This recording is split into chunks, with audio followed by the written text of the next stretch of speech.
the Kardashians this and some other silly thing that, or whatever the case might be, that isn't enriching our lives, isn't educating us, isn't helping us develop into higher thinking and better quality human beings, guys. So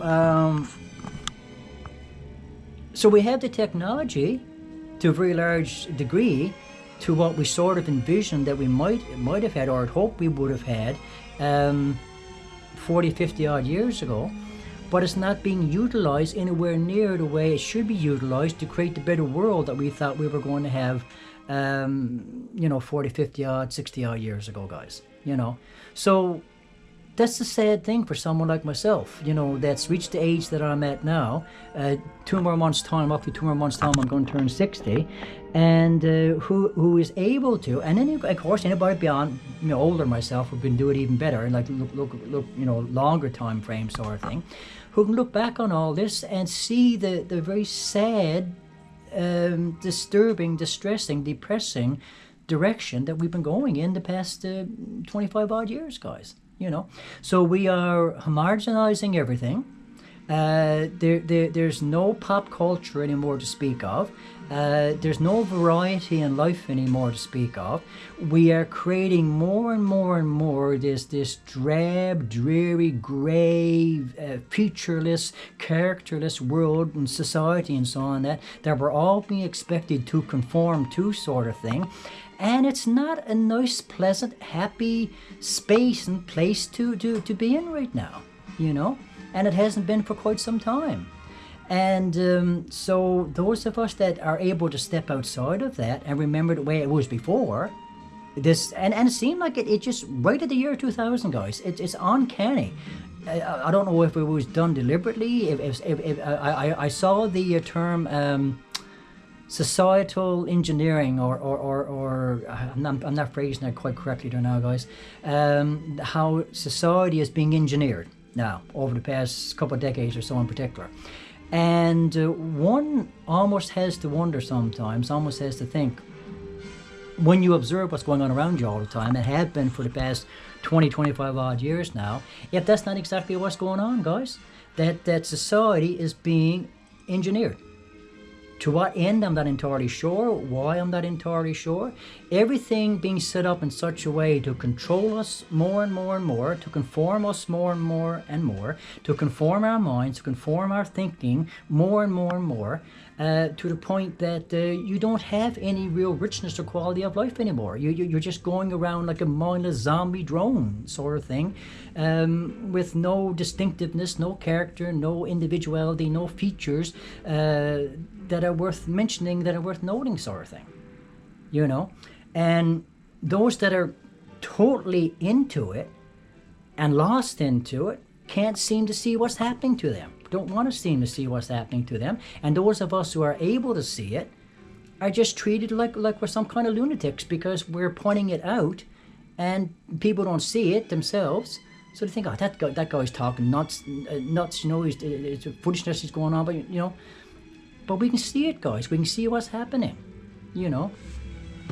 And so for me, that when I try to talk to people about stuff like this, and they're not getting it, they're not getting what I'm trying to get across to them, and even what seems to be like bright, educated people at times, when I'm struggling to get these messages across, they don't seem to get what I'm trying to say, and they just paint me as being an eccentric, It's so tough, guys, to know how to maneuver through that sort of scenario, So again, getting back to what I'm saying here about Star Trek and all the rest of it, one could argue that if Gene Roddenberry's vision were to play out right to the letter, the way it seemed as though he was foreseeing it, sort of thing, we might have an even more featureless drone type of world than we have now, but I have never sensed in anything that I saw from the original Trek series that anybody was advocating conforming, guys, to some sort of societal standard that absolutely everybody had to conform to. You know that even in the track world, you still had your individuality, you still had your differences, you still had richness, you still had variety, and of course within the track world, track universe, we could say, you had all these other species as well introduced. Fictional, of course, but I mean, God only knows if there's not other species out there similar to the ones featured in Trek, you know, that had their societies and their past and their cultures and their philosophies and so on and so forth. But what it attempted to do for the viewer, who was in a bit perceptive, was that it introduced even more variety, even more complexity, you know, to help people to understand that out there in overall creation in general, there is probably infinite diversity, guys, like infinite variety and all the rest of it. And this is a part of the richness of creation itself. Of life itself. It's the way it is supposed to be. It is the way that it should be, to make life itself, existence itself, that much more richer, you know, that much more enjoyable to experience.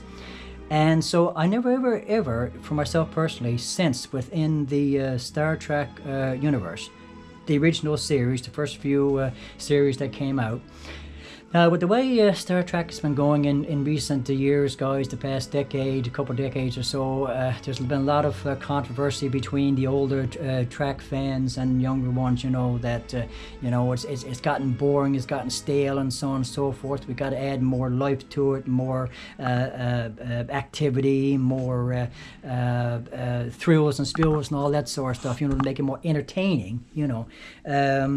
It's got to be relevant to this generation and all the rest of it. And somebody said there a while back in one comment that I read that it's a commentary on the society that you're living in any given period of time.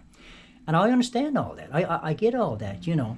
But underneath all that, guys, there has got to be the underlying message that humanity has reached a point where we have moved beyond all that surface stuff, you know, that we've reached a point in our development and in our evolution where we see that to live at a petty level, to live at a surface level, is just not the thing that's going to get us to the better qualities of life and the higher standards of living for everyone that is needed to create an ever better world, to create an ever better existence for everybody. And I don't even want to say existence, because life, living, should be rich, it should be full, it should be, it should have tons of variety in it, it should have tons of color, you know, it should be just so full of so many fantastic, wonderful experiences, guys, to be lived and to be experienced, you know. And so the more we are creating this dead, drab, drone world that we have been working toward, whether consciously or unconsciously, over the past 25 odd years and so on, that the more I think personally we are going completely against everything that Trek is all about, Star Trek is all about, and Gene Roddenberry's vision is all about, you know. So I have much more deeper reasons, guys, for being a huge fan of Star Trek than just the entertainment value of it alone. And so any series that comes out that attempts to portray all these aspects within the series, and that forces people to think at these levels and so on, I think is a Trek series that is getting closer to Gene's overall vision, and being closer to what I consider to be true, proper Trek, Star Trek, you know. What it was all about to begin with, sort of thing. Why Gene Roddenberry wanted to start the whole thing to begin with, you know. Like I said, over 50 years ago now, so over half a century, you know.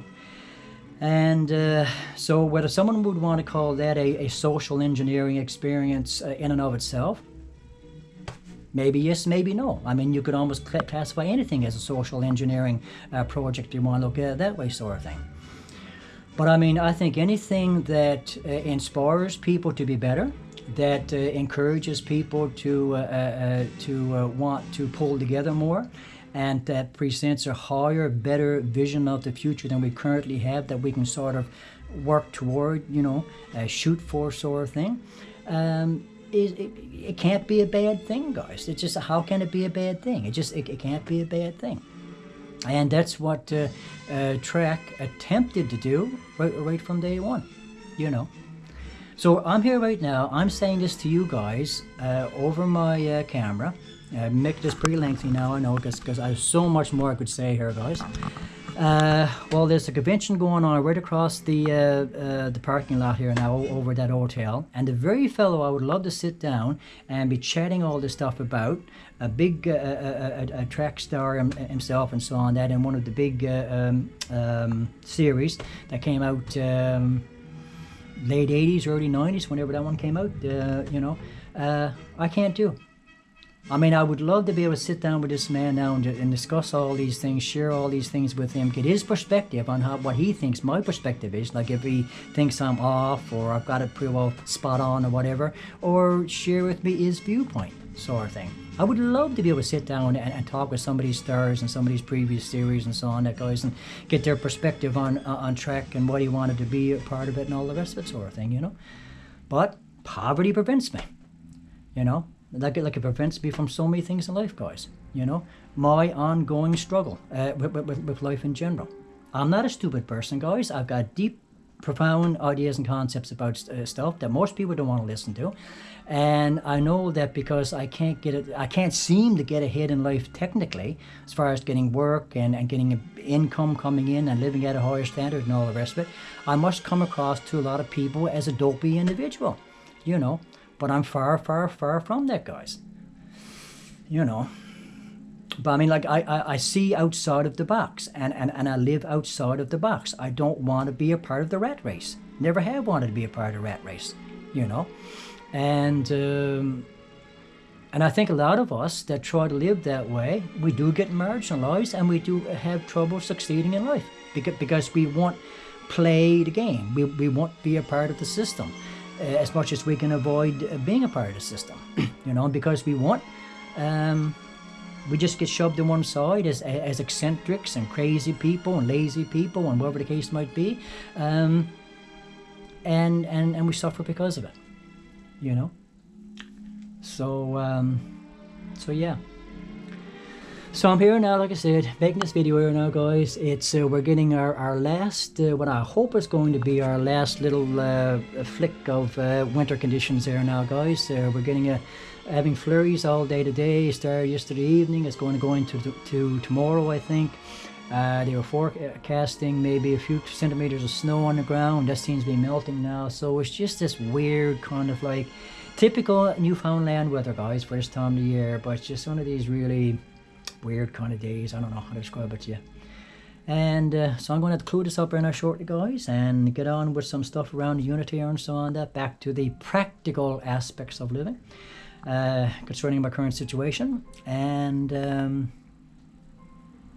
hopefully now, like I said, in the near future, and make maybe a few more videos of this nature on this particular topic. One thing I want to say, guys, in cluing up here now, check my time here again now.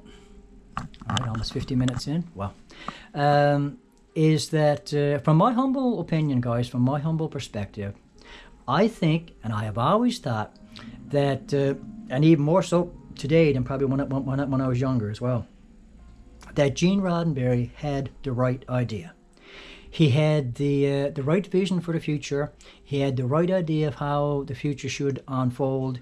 He created an entertainment, social commentary, whatever how you want to explain it, sort of thing, medium by which he could express that vision. And I think that vision was pretty close to being damn spot on, guys, as to how we could have a far, far better world in the future if we were to start working toward that future now. Now, guys, I'm going to say this here right now, and I know there's going to be a lot of disagreement on it because there's a lot of people out there that don't understand the concepts well. I don't think they do anyway. But it seems to me, And I'm sure a lot of conservative types of people, business types of people, and all the rest of it, would hardly agree with this sort of thing.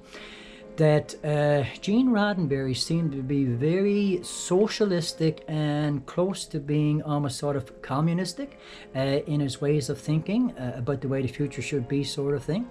And in different series that have come out, and in one or two of the movies, I think in particular, it's been alluded to that the type of future that they envisioned that would be created would be one that we would almost pretty much classify as a communist type society.